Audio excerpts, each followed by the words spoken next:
Black Sox Scandal. In 1919, 8 Chicago White Sox players, including Eddie Saccott, Lefty Williams, Chick Gandil, Shoeless Joe Jackson, and Buck Weaver, accepted a $100,000 payout to throw the World Series against the Reds. Rumors point to Arnold Rothstein playing a behind-the-scenes role, though game fixing wasn't officially pinned on him. After the players were acquitted in court, Commissioner Kennesaw Mountain Landis banned them for life, prioritizing the game's integrity over legal verdicts. Heroes turned villains, drawn into a tragic spiral by locker room resentment and Comiskey's miserly reputation. Fans who cheered dreams got betrayal instead, losing faith more than the series. The visceral visuals, wild pitches, soft grounders, look innocent but carried the weight of shattered trust. Baseball's version of Greek tragedy, where the clean Sox become forever stained. A moral cleavage in the game is born, ushering in an era of centralized power, with a commissioner who answered corruption with control. Pete Rose's gambling. Pete Rose, MLB's all-time hits leader and tenacious Cincinnati Reds icon, was banned for life in 1989 after a damning investigation revealed he bet on baseball, including games involving his own team. The decision followed the 225-page Dowd report submitted to Commissioner Bart Giamatti, detailing compelling evidence, phone records, and interviews. Rose accepted the punishment in August, joining permanent ineligibility under Rule 21. Hustle-fueled legend becomes cautionary icon. His stubborn denial morphs into remorse only in a 2004 autobiography. Fans felt ripped off. Peace offerings from shows and stadium appearances couldn't drown out betrayal. A humorously grim twist. A man married to the game becomes its scapegoat for flirtation with money. In May 2025, MLB lifted lifetime bans for deceased players, including Rose and Shoeless Joe, citing that a dead man can't harm the sport's integrity. That opens a future Hall of Fame vote, and baseball's wound might get a shot at closure. The Biogenesis PED Scandal. Ryan Braun rose from Rookie of the Year 2007 to 2011 MVP in Milwaukee, but his trajectory crashed in 2013 when documents linked him to the PED Clinic Biogenesis of America run by Tony Bosch. After MLB launched a sweeping investigation, Braun was suspended 65 games without pay for the rest of the 2013 season and playoffs. Hometown hero becomes desperate denier. He blamed the testing technician, alleging anti-Semitism and mishandling, claims that temporarily spared him in 2011, but context collapsed in 2013. Emotional hook, fans who once cheered his feats felt betrayed, at revenue edging ahead of ethics. The league gobbled up paperwork and truth, not legend. The punishment slapped PED use squarely with consequences long believed but rarely enforced. For Braun, redemption was cheaper than truth, and the mirror cracked under public scrutiny. Pittsburgh drug trials. The 1985 Pittsburgh drug trials tore the veneer from MLB. Pirates' big names, Dale Berra, Keith Hernandez, Dave Parker, Tim Raines, Enos Cabell, and others were dragged before a grand jury for rampant cocaine use. Raines even admitted to sliding headfirst just so the vial in his pocket wouldn't break. Heroes both celebrated and broken. Keith Hernandez admitting he used for years, later calling his estimate that 40% of players were using an exaggeration. Rod Scurry ditching mid-game to hunt for more. Emotional hook. Fans loved their idols, cheered their plays, then watched them confess to addiction, pointing at the clubhouse as the real crime scene. Though 11 players got suspended, baseball chose optics over exile. Suspensions commuted for fines, community service, and drug testing. It was MLB's "we're sorry, but not that sorry" moment. Imagine a fan storming the field, demanding hits back from cocaine-fueled sluggers. It didn't come to that. The damage was more insidious. Blood matches, trust shed quietly. The trial's fallout would echo decades, foreshadowing harder reckonings with drugs. Still, this moment didn't just break rules, it broke hearts. Steroid Era Scandal. Mark McGwire and Sammy Sosa chase and surpass Maris's record in a fevered home run chase. Baseball roared back, almost drowning in cheers. But the crack widened. after McGuire admitted to using androstenedione, not yet banned, and the Balco scandal erupted. The romance turned ugly. McGuire, charming slugger, became juiced hope. Barry Bonds, hulking icon, became public pariah for steroid era dominance. Emotional hook. Little leaguers once dreamed of moonshots. Now they wondered if the balls weren't ballooning on purpose. The league scrambled, pressed by fans outraged not by fewer runs, but by less truth.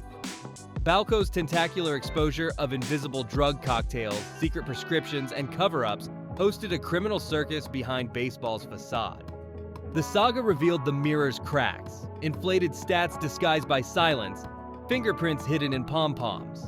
The moral ironies, ball players once cleansed by numbers now indicted by them. It would take the Mitchell report and congressional hearings to slow the spree, but by then, trust was already off base. George Steinbrenner's Gambit. In 1990, Yankees owner George Steinbrenner was banned for life by Commissioner Fay Vincent. Not for on-field offense, but for hiring a gambler to spy on his own player, Dave Winfield. Steinbrenner, always volatile, dialed in. The scandal blew open ownership's shadowy ethics. Steinbrenner, pushy billionaire owner who shaped the Bronx's ferocity, fell from a throne not for losing, but for cheating. Fans reveled in his chaos, but privacy invaded locker rooms broke a line. It's one thing to lose a game, another to lose privacy. Yankees fans love drama, but not dogged betrayal. Steinbrenner's ban lasted until 1993, and even when reinstated, the stain refused to disappear. This is the rare moment in MLB where the suit, not the slugger, became the scandal. And it proves, cheating isn't just found in dugouts, it festers in boardrooms too. By the way, I'm going to be posting a lot here, so I'd appreciate it if you could subscribe. Thanks. Doc Ellis, LSE no-hitter. On June 12, 1970, Doc Ellis of the Pittsburgh Pirates threw a no-hitter against the Padres. Well, by his own admission, under the influence of LSD. Ellis was a rising star turned cautionary legend, unfiltered, chaotic, proud, remorseful. He believed his mind-altering state even sharpened his focus, visualizing umpires as Nixon and batters as Jimi Hendrix wielding guitars. Fans expecting a smooth 90-mile-per-hour curveball got an acid-soaked odyssey. 8 walks, 1 hit batter, 3 stolen bases, yet 0 hits allowed, thanks to incredible defensive plays by Bill Mazeroski and Matty Alou. Ellis never retracted his story. Part myth, part truth, pure baseball lore. His career ended with advocacy and sobriety, but that night forever blurred the lines between athletic performance and American psychedelia.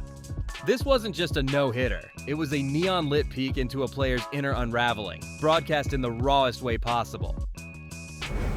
Astros sign stealing. In 2017, the Houston Astros won the World Series. Then they got caught using cameras and trash can banging to relay pitches to their hitters, a high-tech heist right behind the screen. Alex Cora, bench coach then manager, Carlos Beltran, player then Mets manager, and Astros front office turned the dugout into a tech-driven cheat hub. They crossed the borderline where gamesmanship becomes moral collapse. Fans thought they'd witnessed a dynasty. Instead, they watched a facade crumble in slow motion. Even Commissioner Manfred's statement calling the trophy a piece of metal prompted national outrage, from LeBron to Bernie Sanders. Picture-stolen signs delivered via Excel algorithm dubbed dark arts, and MLB awarding players immunity in exchange for silence. You can't make that up. MLB slapped the Astros with a record $5 million fine, stripped draft picks, and suspended Luhnow and Hinch. Players walked away scot-free. Baseball is supposed to be timeless.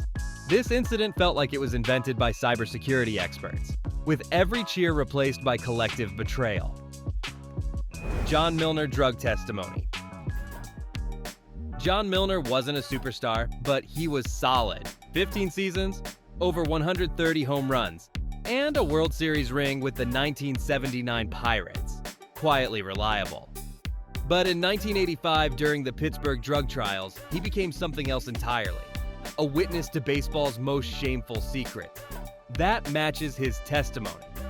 Notably, he said he bought cocaine in Three Rivers Stadium stalls, found anonymous greenies in his locker, and even alleged red juice, liquid amphetamines, was found in Willie Mays' locker.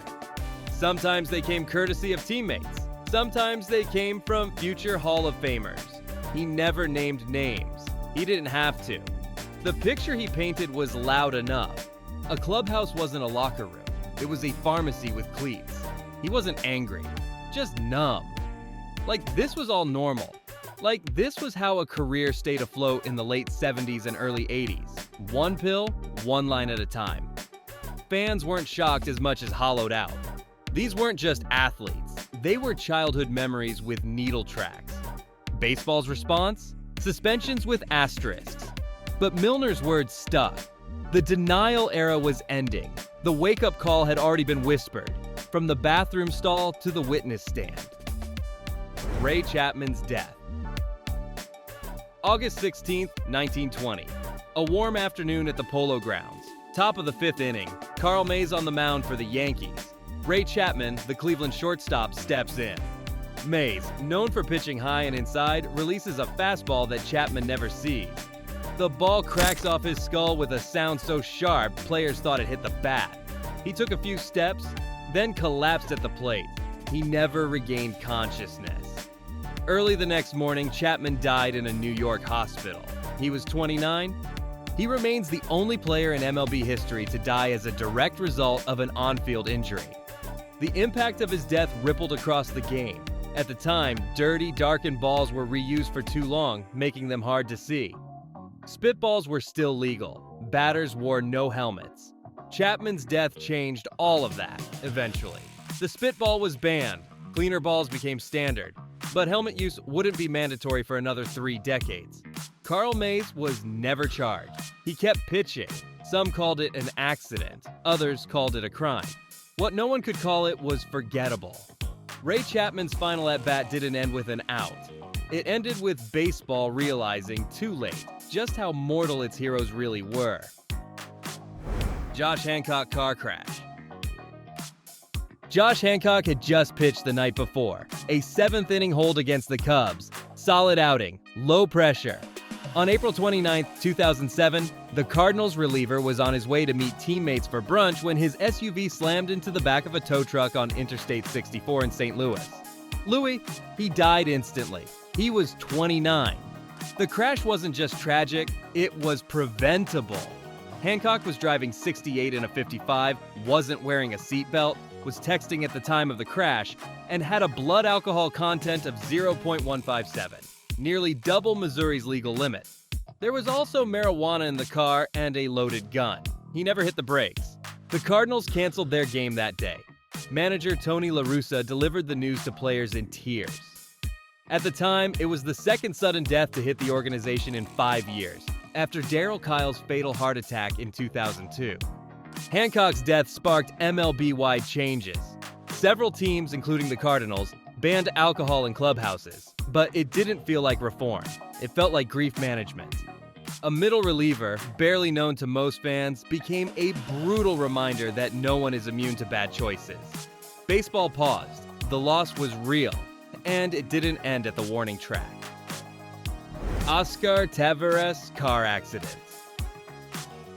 Oscar Taveras was supposed to be next, ranked as the number 1. Third prospect in all of baseball by MLB Pipeline, he was the crown jewel of the Cardinals farm system. A lefty bat with swagger, power, and a smile made for St. Louis summers. In his first major league at-bat, he homered. In the National League Championship Series, he came through in the clutch. At just 22, he had already been called the Dominican Republic's newest rising star. Then came October 26, 2014. Back home in Puerto Plata for the offseason, Taveras was driving his red Chevrolet Camaro with his girlfriend, Adelia Arvelo, riding beside him. It was rainy. He lost control of the car. It skidded off the road and slammed into a tree. Both were killed instantly. Toxicology reports later revealed he was intoxicated, well over the legal limit. The Cardinals, still reeling from postseason heartbreak, now had something worse to grieve. A future stolen by a flash of recklessness. Not just talent lost, but hope lost. Taveras wasn't just a baseball story, he was cultural pride, a Dominican icon in the making. In the span of one turn, one wet road, the story rewrote itself. From a hero on the rise to an elegy played in silence. Brian Cole car accident.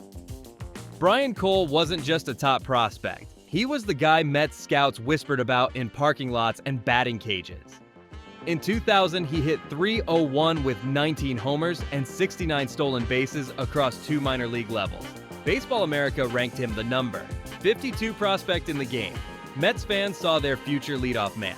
Coaches saw lightning bottled in cleats. Then he vanished. On March 31st, 2001, Cole was driving home from spring training in Florida. Just 22 years old, a lock for the AA Binghamton roster. Somewhere near Madison County, Florida, he swerved to avoid a vehicle. His Ford Explorer flipped. Cole wasn't wearing a seatbelt. He was ejected from the SUV and died in the hospital 2 days later. What followed was more than grief. It was a lawsuit. His family sued Ford, alleging design flaws made the Explorer prone to rollover crashes. After years in court, a Mississippi jury awarded them $131 million. The money proved a point. It couldn't bring back the kid. Baseball is used to strikeouts and injuries, but this was something else. Brian Cole never played a big league game, and yet his loss felt like an entire future removed from the highlight reel. A shooting star cut off before it reached its orbit. Andújar Cedeño's death. Cedeño wasn't a superstar, but he was electric when it mattered. A smooth-fielding shortstop who came up with the Astros in the early 90s, he played parts of 7 MLB seasons, bouncing between Houston, San Diego, and Detroit. More than stats, he brought flair, glove flashes, timely hits, that certain rhythm only Latin-born players seemed to master. But it was back home where he truly lit up stadiums. In the Dominican Winter League, Cedeño was a legend, playing for Tigres del Licey and later for Toros del Este. That's where he was on October 28, 2000, heading home after a game. He was driving a Mercedes-Benz on the San Pedro de Macorís highway. A truck swerved into his path. The cars collided. Cedeño died instantly. He was 31. There was no drinking, no speeding, no criminal twist, just tragedy, pure and raw. A simple drive after a game turned final. In Houston, fans remembered him as a spark plug. In the Dominican Republic, he was mourned like a brother. His funeral drew crowds usually reserved for political leaders.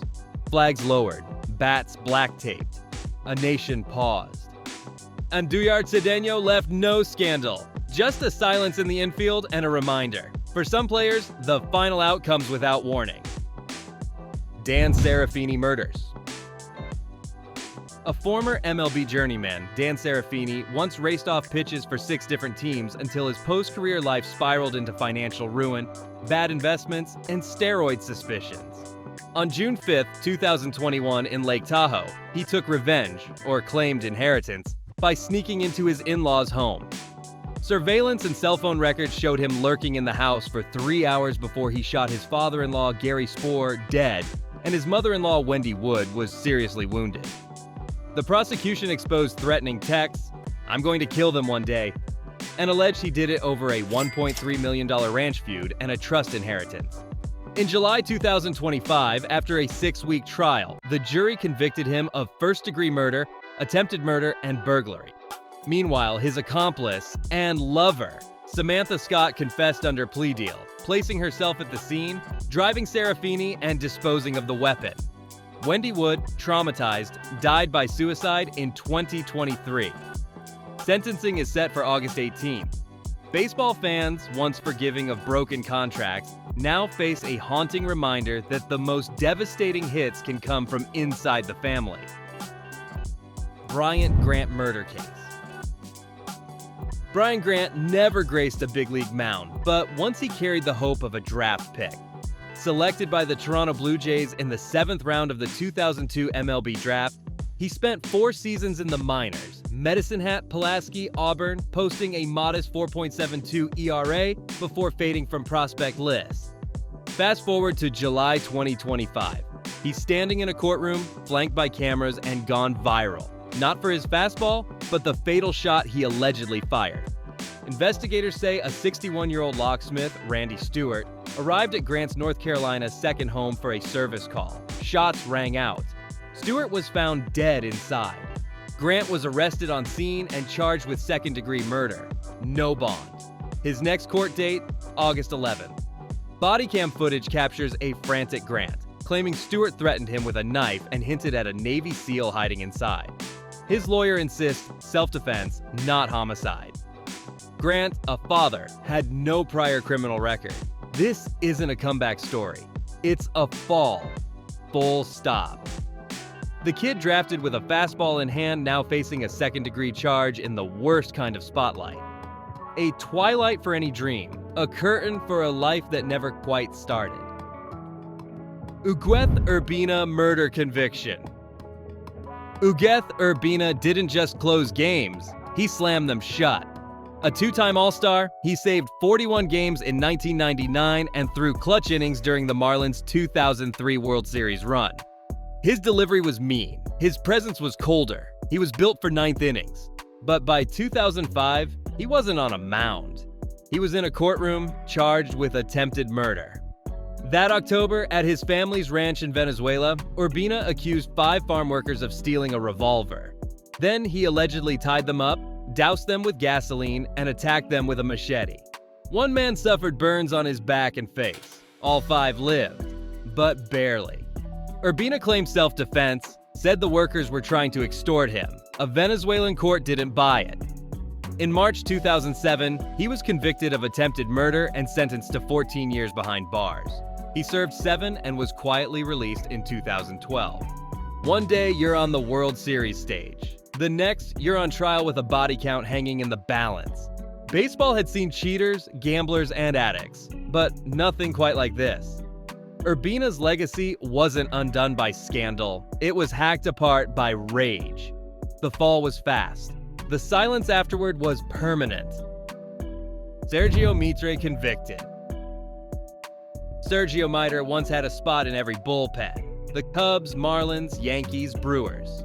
A classic journeyman, 5th starter, long reliever, ERA above 5, just reliable enough to stick around. But in July 2020, he became something far worse than a bust. Police in Saltillo, Mexico arrested Mitre for the murder of his girlfriend's 22-month-old daughter, Inez. The child had been admitted to the hospital with signs of severe abuse. She died the next day. The initial charges included rape, possession of drugs, and femicide, the Mexican legal term for the gender-based murder of a woman or girl. The rape charge was later dropped, but in 2022, the court found him guilty of femicide and sentenced him to 50 years in prison. He was ordered to pay restitution, court costs, and issue a public apology. There's no box score for this kind of evil. No team colors, no fan forgiveness. The man who once wore Yankee pinstripes ended up in a prison jumpsuit for extinguishing a life that hadn't even reached her 2nd birthday. Mitre's name is now erased from highlight reels. What remains is a different kind of infamy, a human headline that makes baseball seem like the most trivial thing in the world. Iván Calderón shooting. Iván Calderón played with flair, wide stance, quick bat, swagger pouring out of the batter's box. He slugged 104 home runs across a 10-year MLB career, made the 1991 All-Star team with the Expos, and racked up over 600 RBIs. In Puerto Rico, he was more than a player. He was a folk hero with a bat, representing Loíza with every swing. But Calderón's final chapter didn't happen under stadium lights. On December 27, 2003, he was sitting in a bar in his hometown of Loíza when 2 men entered and opened fire. He was shot multiple times in the head and back with a .45 caliber pistol. Witnesses scattered, the shooters vanished. It was an execution, not a bar fight. Not a robbery gone wrong. Just silence, then death. He was 41. No suspects, no clear motive. The case remains unsolved. Some whispered about debts, others about old feuds. But none of it made sense to fans who still remembered his clutch hits and his signature gold chains. One moment he's laughing with friends. The next, he's a cold statistic in a fading police file. Calderón was the kind of player who made noise with his bat and died in a silence no crowd could ever fill. Miguel Fuentes' homicide. Miguel Fuentes had barely unpacked his glove. He pitched just 16 games for the Seattle Pilots in 1969, their one and only MLB season. At 6 feet 3 inches, with a heavy sinker and untapped control, he was seen as a long-term project with a high ceiling. Teammates called him quiet, focused, and humble. His contract was renewed. Spring training was on the horizon. Then came the shot. On January 29, 1970, in Loíza, Puerto Rico, Fuentes got into a bar fight over something small. No one remembers the details anymore. What they do remember is the bullet. A 19-year-old pulled a gun, one shot to the chest. Miguel collapsed and never got up. He was 23. There was no scandal, no trial of national interest, just a line in a newspaper and a locker that never reopened. He threw the final pitch in Seattle Pilots history, and then, less than 4 months later, he was gone, one of the youngest MLB players ever murdered. There's no statue, no number retired, just a question. What might have happened if he got one more inning? Fuentes was the kind of player who usually gets forgotten, but sometimes it's those names that haunt the most. Roberto Clemente plane crash. By the end of 1972, Roberto Clemente had already reached baseball immortality. 15 All-Star appearances, 12 Gold Gloves, exactly 3,000 hits. But none of that defined him like what he did off the field.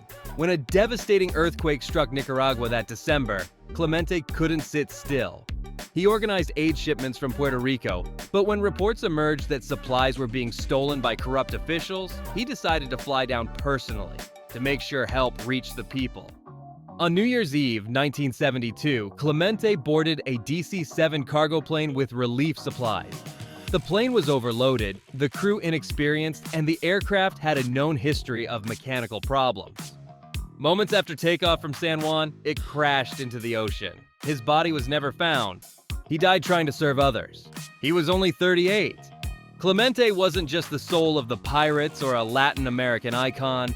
He was the conscience of the sport. His death hit harder than any pitch ever could. It wasn't just baseball that mourned. It was an entire hemisphere.